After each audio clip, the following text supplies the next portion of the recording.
So normally I try to completely avoid all this kind of drama and nonsense and talking about videos of comments of videos and all this kind of baloney. But this has been a really interesting day.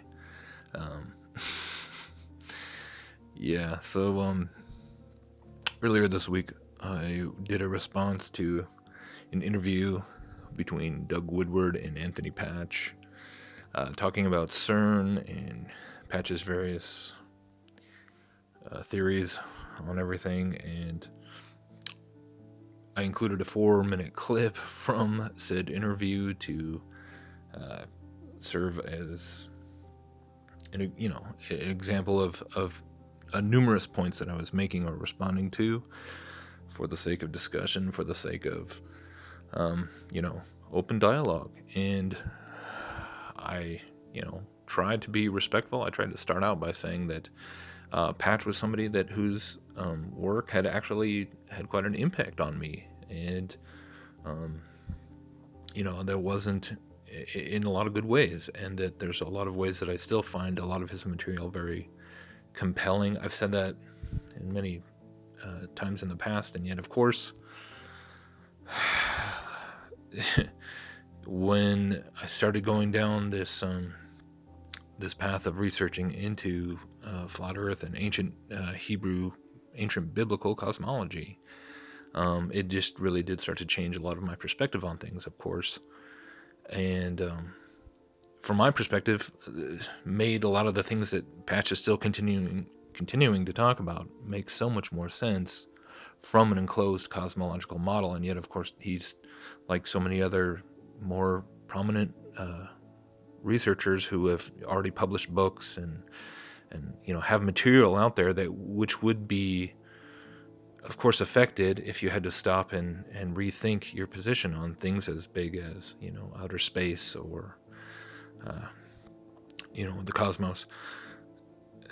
So apparently, so the owner of the video reached out to me this morning and left a number of comments which were, on a surface level, somewhat, uh, trying to be nice, but essentially accusing me of slander and of copyright infringement, and threatening to, hit me with a copyright strike if I didn't take down the 4-minute clip from this hour and a half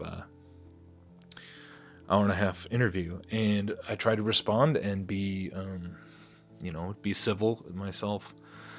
But at the same time, I also said that I found this, I appreciate that she didn't just go ahead and do a copyright strike against me to begin with, but at the same time, I was a little taken aback because, for one thing, you're talking 4 minutes out of an hour and a half interview, and yet that same hour and a half interview was straight up cut and pasted onto half a dozen other channels out there, with seemingly no response from the original author.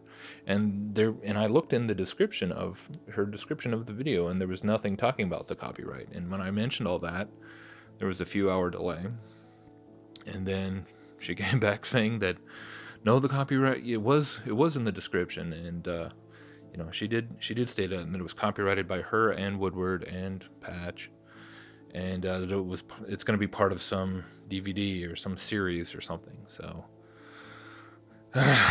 interesting, because you go it the whole without a single letter changed in the title. It just cut and paste the entire thing, put on all these other channels that had, by today it was like 17,000 views, and she's saying, oh, I've reached out to them and said that they were in copyright infringement as well. And curiously enough, it wasn't until after my video came out that she bothered. So it was like 3 weeks these videos have been up, and not a problem until somebody's actually questioning and pushing back against some of the things being said, which I tried to do in a very logical and rational way, while at the same time I'm not hiding my perspectives on, yes, the entire, just the forces at work when we're talking about, people who are in these kinds of arenas, in these kinds of circles, in a professional or some quasi-professional capacity, where there is, anytime you're putting money on the line, whether it's book sales or DVD sales, or you monetize videos, or um, you know putting, it's just, you're speaking at prophecy conferences, and having a radio show, whatever you want to do. I'm not trying to say that that's just out and out wrong, but who are we seeing all the pushback from within the Christian, the Christian Bible prophecy, the Christian truther community? It's like you can just, 99 times out of 100, the more higher up the ladder you are, the more ready to just jump out and attack it, and not want anything to do with it. And it's just all these little nobodies out there that are buying into the psyop of the flat Earth and believing all this nonsense. And it just irks me. And so yeah, I'm speaking out against that, and I'm going to continue to speak out against that. And I'm going to continue to be a voice, because this is something that is just increasingly just burdensome on my heart. When we have all the shock and awe, doom and gloom, sensationalist, prophecy material out there that you could ever need and ever want. And this is, sadly, the kind of thing you just see all over this channel, who is seemingly has such a huge problem with my 4-minute clip, because I'm actually listening to what Anthony Patch has said, and he's talking about stars and planets being formed by the coalescing of cosmic gases, and pointing out that he's appealing to cosmic evolution. He's incorporating that into his theories on CERN, and yet nobody is even like asking him about it, or just nothing. And but yet I'm being slanderous for bringing this up. And I was very clear to say that I'm not calling anyone a shill or a plant, or questioning anyone's faith or salvation. That's not my place to do. I try to never do anything like that. But when we talk about, there's a difference between judging a person's character, judging a person's heart, judging a person's eternal salvation, or anything like that, and having discernment and judging a person's actions and judging a person's words. And while we're not called to do the former, we are called to do the latter, and we are called to to test everything and cling to what is good. And this whole little episode today has just been really aggravating, but at the same time, maybe it's good, because it kind of lights a fire in me that it just, I look at the kind of stuff that is just being churned out by so many quote unquote professional watchmen out there. And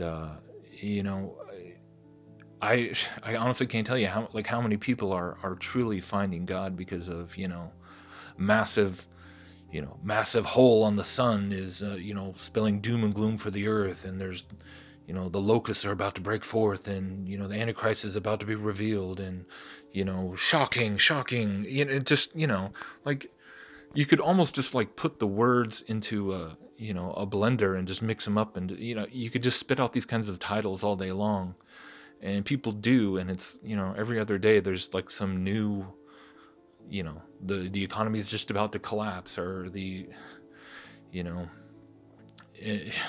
put an so a big fireball on the front of your the title of your video. And just it's so formulaic at this point. It's just sad that this is your idea of ministry. And then when I look around at this whole thing with the flat earth, and just a few days earlier, at the beginning of this week, I speaking to someone who was telling me about how just through flat Earth they had come to back to the Bible and back and to believe in Jesus. And I can't tell you how many folks I've come across now who have had these kinds of testimonies and things where they found the Creator, and understood that what they'd believed their whole life about just being this insignificant accidental speck and this result of cosmic evolution and Darwinian evolution was all a lie. And what a beautiful thing that was. It happened, and the crazy thing to me is that this is happening while the vast majority of the church, and even the vast majority of the so-called, open-minded, awake Christian truthers are attacking it and slamming it and refusing to look at it and fighting it.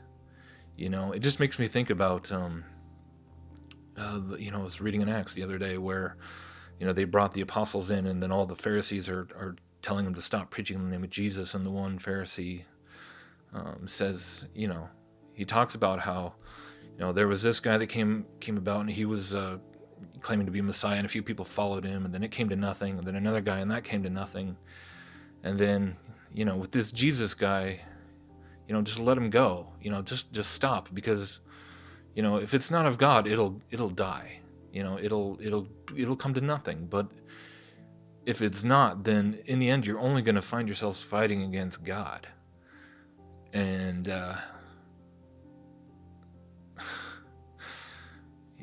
how appropriate for what we're seeing here, where I'm seeing God do things that's like just not even, there's no human ministry behind it.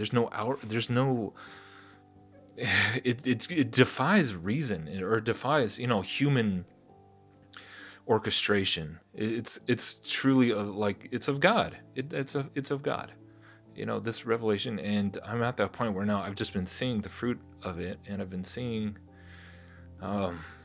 so much come out of it, and so many pieces that just make sense, to where I can't just be silent. I can't just, for the sake of a superficial unity, not speak out. And it's not because I'm just trying to, I don't want to just contribute to judgmentalism and, discord, and I know that's a trap, and I don't want to get sucked into that. But name calling, and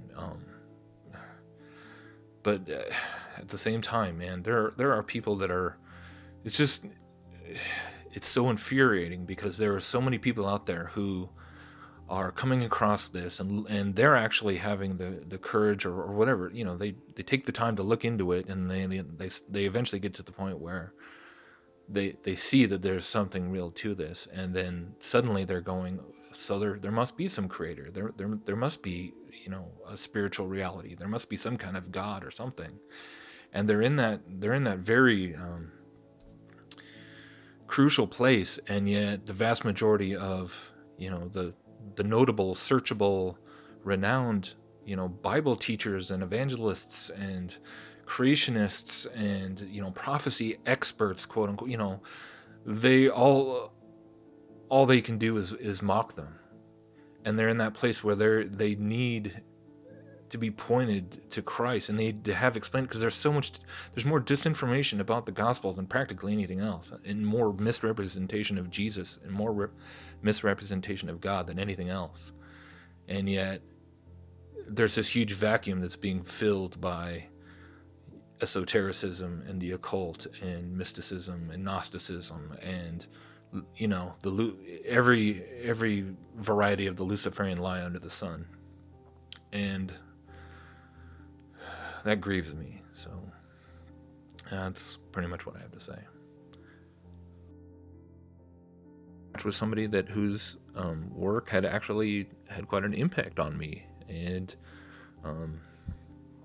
there wasn't, in a lot of good ways, and that there's a lot of ways that I still find a lot of his material very compelling. I've said that in many times in the past, and yet, of course, earlier this week, I did a response to an interview between Doug Woodward and Anthony Patch, talking about CERN and Patch's various theories on everything, and I included a 4-minute clip from said interview.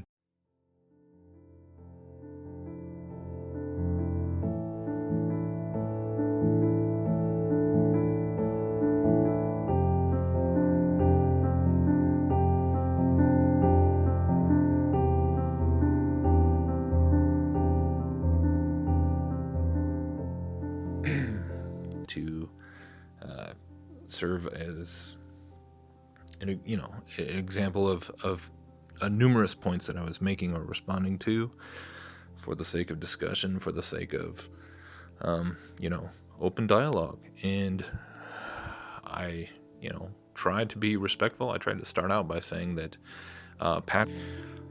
So normally I try to completely avoid all this kind of drama and nonsense and talking about videos of comments of videos and all this kind of baloney, but this has been a really interesting day. Yeah, so